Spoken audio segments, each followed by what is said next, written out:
Bonjour, aujourd'hui nous allons parler d'un conte, à nouveau d'un conte j'allais dire, de Blanche-Neige et les Sept Nains.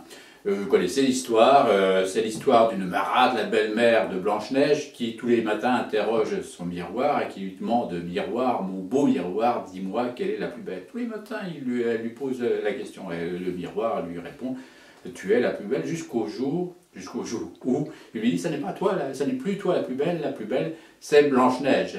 Et à partir de ce moment-là, effectivement, la marâtre qui n'accepte pas cette concurrence de la jeune fille qui devient plus belle qu'elle, va tout faire pour la tuer et elle finira par arriver à le faire, jusqu'au moment où, à la fin de l'histoire qui se finit bien, Blanche-Neige, elle renaît à la vie grâce au beau jeune homme qui la ramène à la vie.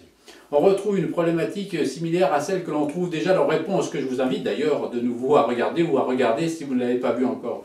C'est l'histoire de la belle-mère de la marâtre, évidemment, de la méchante personne qui n'accepte pas de vieillir et de céder la place en quelque sorte à la jeunesse.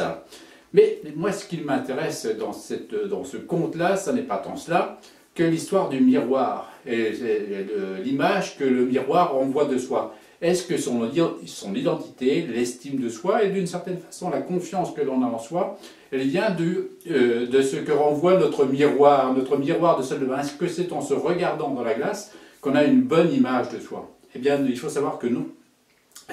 L'image de soi, l'estime de soi d'une certaine façon vient du regard que votre parent a posé sur vous, que votre maman ou que votre papa a posé sur vous. Si ce regard a été bienveillant, aimant, constructif, dynamique, accompagnant d'une certaine façon, eh bien vous allez vous trouver beau. Si par malheur ce regard n'a pas été celui-là, au contraire, s'il vous a dévalorisé, eh bien vous n'allez pas vous trouver beau. Moi, dans ma pratique, j'ai vu des jeunes gens ou des jeunes filles qui étaient très beaux et qui se trouvaient laids parce que le regard qu'on avait posé sur eux n'était pas bienveillant sur le plan physique et sur le plan psychique. À l'inverse, d'autres qui étaient tout à fait banals en quelque sorte, se trouvaient beaux parce qu'ils avaient eu la chance d'avoir quelqu'un qui les avait effectivement bien accompagnés sur ce plan-là.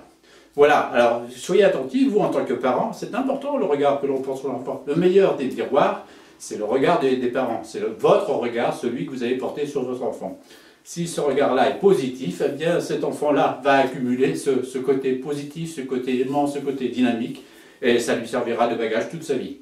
On se retrouve une autre fois, à bientôt, au revoir.